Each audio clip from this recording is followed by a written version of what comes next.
Baik, Assalamualaikum warahmatullahi wabarakatuh. Selamat siang, sahabat setia RSI Siti Hajar dimanapun Anda berada. Saya Resti Dwi akan menemani Anda ke depan dalam acara Bincang Sehat bersama Ibu Rina Yuniati, ahli gizi Rumah Sakit Islam Siti Hajar, Sidoarjo. Baik, selamat siang Bu Rina. Selamat siang Mbak Resti. Sehat ya Bu Rina? Alhamdulillah. Alhamdulillah. Jadi tetap luar biasa. Nah, hari ini kita di bulan Ramadan yang terakhir. Pastinya kita di akhir puasa ya. Bu Rina masih puasa Bu? Insya Allah masih. Kok kayaknya kurang dekat gitu ya? Kita panggilnya Mbak aja ya. Betul, panggilnya Mbak Rina. Baik, Mbak Rina ini dia selaku konsultan atau ahli gizi dan pasti banyak pasien yang sudah berkonsultasi tentang gimana sih Mbak cara diet, terus kemudian gimana sih Mbak cara mengkonsumsi makanan yang tepat dan sehat. Nah, kali ini kita dengan tema apa Bu Rina? Tips memilih makanan yang aman saat lebaran biar badan kita nggak tambah lebar. Nah, biar badan kita tidak semakin lebar saat lebaran. Jadi yang biasanya nih hanya ukurannya 50 cm nih pinggirnya, sekarang jadi 100 cm. Nggak mungkin ya, pasti. Baik, langsung saja mungkin ada disapa dulu nih pemirsanya. Ya, Assalamualaikum warahmatullahi wabarakatuh. Sahabat-sahabat RSI Siti Hajar, selamat bergabung dengan acara kami hari ini. Biar kita lebih akrab Mbak Rina. Baik, hari ini kita akan diberikan tips-tips agar selama lebaran nanti kita nggak bakalan lebar nih badan. Nah, mungkin bisa disampaikan setelah berpuasa sebulan, apakah ada yang berbeda dalam pola makan? Ya, setelah berpuasa 1 bulan lamanya, jelas ada perubahan sajian makanan. Karena lebaran ini identik sekali dengan makanan yang istimewa, melimpah, bersantan dan manis. Manis dan bersantan, terutama ada opor, pastinya sambal goreng, kue nastar. Iya, kue nastar juga. Nah, ini yang harus kita jaga mulai dari sekarang supaya pola makan kita ini tidak berubah menjadi fenomena yang balas dendam. Selama 1 bulan puasa balas dendam makanan yang segitu banyak, jadi pengen makan semua. Iya betul. Jadi kalau makan itu jangan sampai pada saat lebaran, karena ini akan berpengaruh terhadap pola makan seimbang kita akan berubah dalam 1 hari, sehingga membuat frekuensi makan kita menjadi lebih sering dan tidak teratur. Akibatnya energi dalam tubuh kita menjadi berlebihan. Jadi pesannya Bu Rina atau Teteh Rina ini, jangan sampai kalau makan di saat lebaran pertama melihat makanan segitu banyak.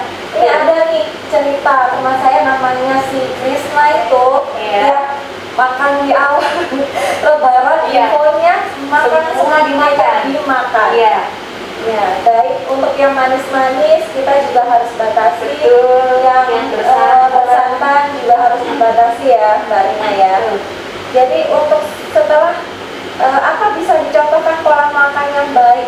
Ya, pola makan yang baik ini seharusnya berprinsip pada pola makan gizi seimbang. Maksudnya begini, jadi kalau bisa zat gizinya ini jenis dan jumlahnya harus sesuai dengan kebutuhan kita. Nah, itu yang mungkin yang biasanya terkadang banyak teman-teman di luar sana belum tahu. Iya betul. Dan harus beragam.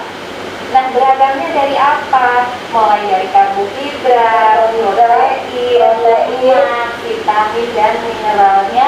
Kalau bisa berprinsip sesuai dengan isi piring makanku. Nah, di sini saya ada mengenai isi piring makanku, Mbak Resti. Jadi kalau bisa kita konsumsi 3-4 porsi makanan pokok. Jadi 3-4 porsi makanan pokok. Terus yang berikutnya 3-4 porsi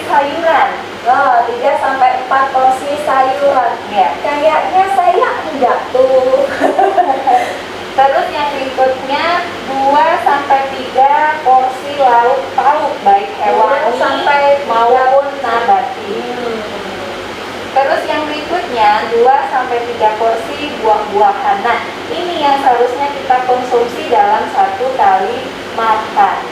Karena kan banyak nih masyarakat yang masih cenderung perbanyak karbohidrat. Betul. Jadi nasinya nih paling full, Ya. terus sayurnya sedikit, bahkan Kadang makan buah juga. nasi sama mie. Nah, nasi sama mie, kalau nggak mie instan nih nggak pakai nasi tuh nggak afdal Iya, Mbak betul. Rina. Jadi kayak kurang kenyang gitu. Iya. Jadi kalau bisa pola makan seimbang kita sesuaikan dengan isi piring makan. Jadi tetap sesuai standar dari Kementerian Kes ya. Kesehatan. Kementerian Kesehatan.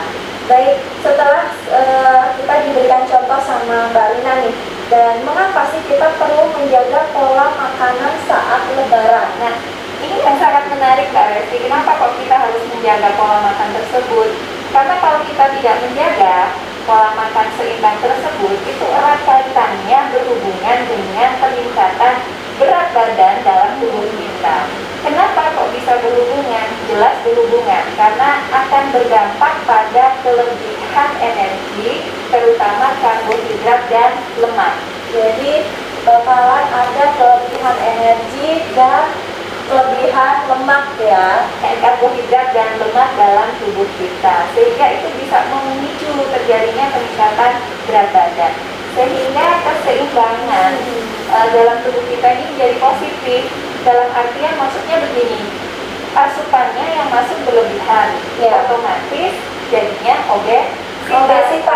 peningkatan berat badan menjadi Lebih itu. Jadi kalau bisa pola makannya saat Lebaran nanti dijaga. jadi tidak cenderung ke yang manis, terus Manis, kemudian juga bersantan, bersantan, dan pastinya harus sesuai anjuran isi piringku atau dari Kemenkes ya teman-teman semuanya. Baik, dan makanan apa saja sih yang sebaiknya kita hindari, Mbak Rina? Oke, baik. Makanan yang seharusnya kita hindari, terutama makanan yang manis, yang mengandung gula, terutama kue-kue atau cake. Loh, padahal itu enak ya, Rek, ya? Ya, kue atau cake, terus soft drink, minuman yang manis, bersantan, makanan siap saji. Biasanya kan kita milih praktisnya. Itu kalau bisa kita hindari. Jadi kesannya atau harus incip-incip aja gitu? Kalau isi boleh, karena jenis makanan yang kita sebutkan tadi mengandung kalori yang berbeda-beda. Mengandung kalori yang berbeda-beda teman-teman semuanya. Baik, atau ada tips lainnya mungkin Mbak Rina? Jadi tips yang harus kita lakukan untuk menyiapkan makanan Lebaran ini supaya menjadi sehat, yang pertama adalah harus sesuai dengan pola gizi seimbang. Yang pertama harus sesuai dengan pola gizi yang seimbang. Yang kedua, usahakan jadwal dan frekuensi makannya kita perhatikan mulai dari sekarang. Jadwal makan jangan sampai telat makan. Jadi jadwal makan itu harus teratur ya Mbak Rina ya. Jadi misalkan pagi, siang, dan malam. ada jadwal snacknya juga. Oh gitu. Ya. Kalau jadwal snacknya ini di pertengahan antara pagi atau siang atau gimana nih? Jadi makanan ringan ini usahakan 3 jam setelah makan utama. 3 jam setelah makan utama kita boleh makan makanan seringan. Betul. Nah, Ya. makanan seringan ini seperti apa? Nah, makanan seringan ini yang paling bagus yang bisa kita sarankan adalah dari jenis sayuran dan buah.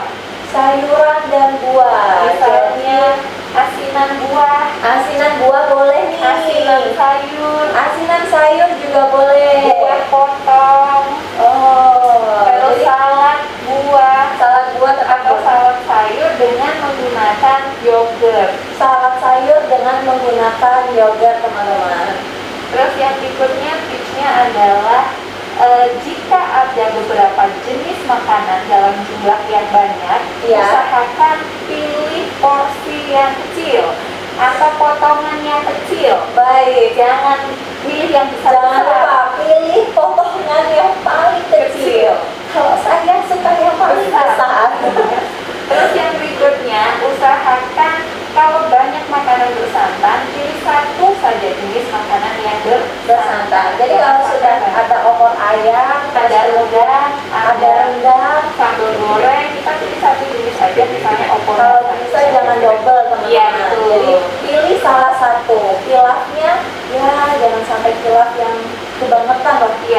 Terus tetap aktivitas fisik Oh, oke, tetap secara aktivitas rutin, fisik. aktivitas fisik secara rutin.